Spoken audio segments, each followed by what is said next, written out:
Magandang araw mga paps, welcome ulit to Papsay Vlog.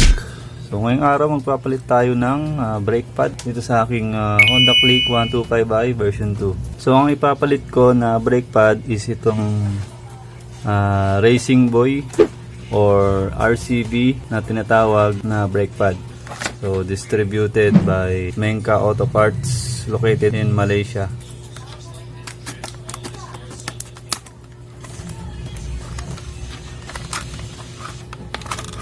Alright, so ito yung tsura niya mga pap, ating bagong RCB na brake pad niyan. So as we can see, makapal na makapal pa siya, syempre kasi bago pa. Alright, so bago natin siya ilagay, tatanggalin muna natin tong ating caliper. So kukuha tayo ng tools na gagamitin natin. So tatanggalin natin itong dalawang bolt at saka itong nandito para maalis natin yung brake pad. So dito gagamit tayo ng size 8 na socket wrench. Yan. So dito naman gagamit tayo ng flower type na wrench. Ito ang gagamitin natin. Size 30. Yan. Alright, so simulan na natin magbaklas.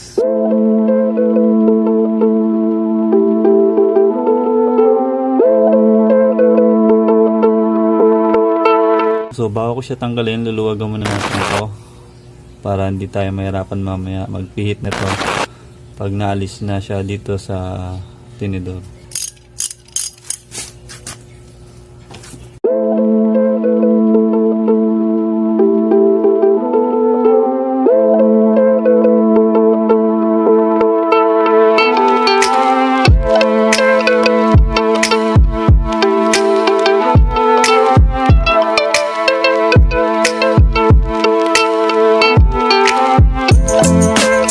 Ayan, so nakikita natin medyo manipis na siya, oh.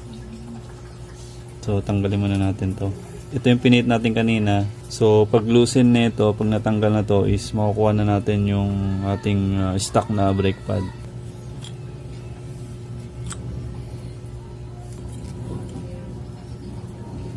Alright, ito na yung tsura ng ating stock na brake pad. Bali 2 taon ko na itong nagagamit sa pagbabiyahe ko araw-araw as Lalamove rider. So ito na itsura niya ng 2 taon. Yan, so makikita natin na may mga butas-butas na siya, may mga bungi-bungi na. So as we can see, manipis na siya. So pwede na siyang palitan. Alright, kumpara natin dito sa bagong brake pad ng RCB. Ayan, makikita natin yung difference na talagang napudpud na rin siya. So hindi na natin naantayin na mapudpud na talaga ng gusto at umabot na dito sa bakal, kasi masisira ang ating hydraulic disc pag bakal to bakal na yung tumatama. So kinakailangan natin palitan. Alright, so bago natin ikabit yung ating bagong brake pad, so linis time muna. Linisan muna natin to. Bali pagtanggal naman nito is hilain nyo lang po ba yung 2 goma, tapos tsaka nyo siya hilain palabas. Kailangan din natin itong i-maintain na linisan at palitan ng grasa para ma-maintain yung kanyang play.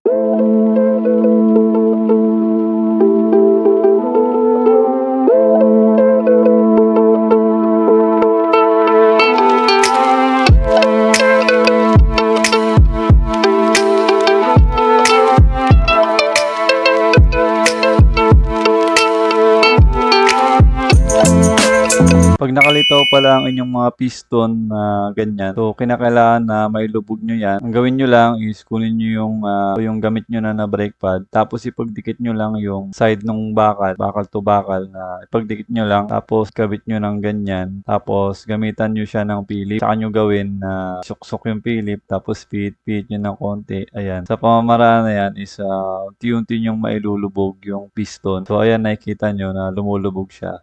Ayan.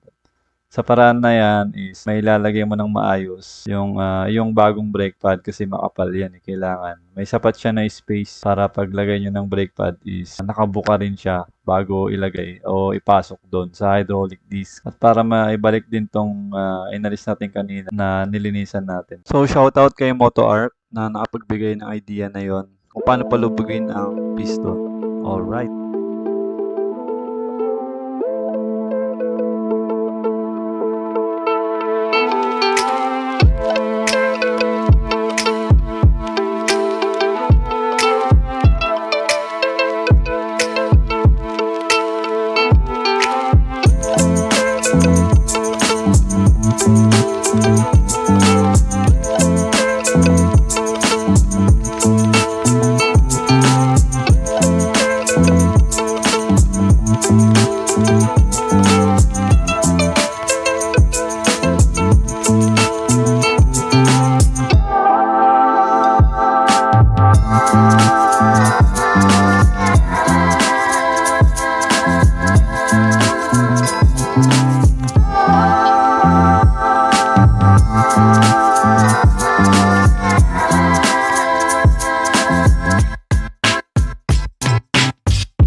Alright, naikabit na natin ng maayos ang ating bagong RCB brake pad.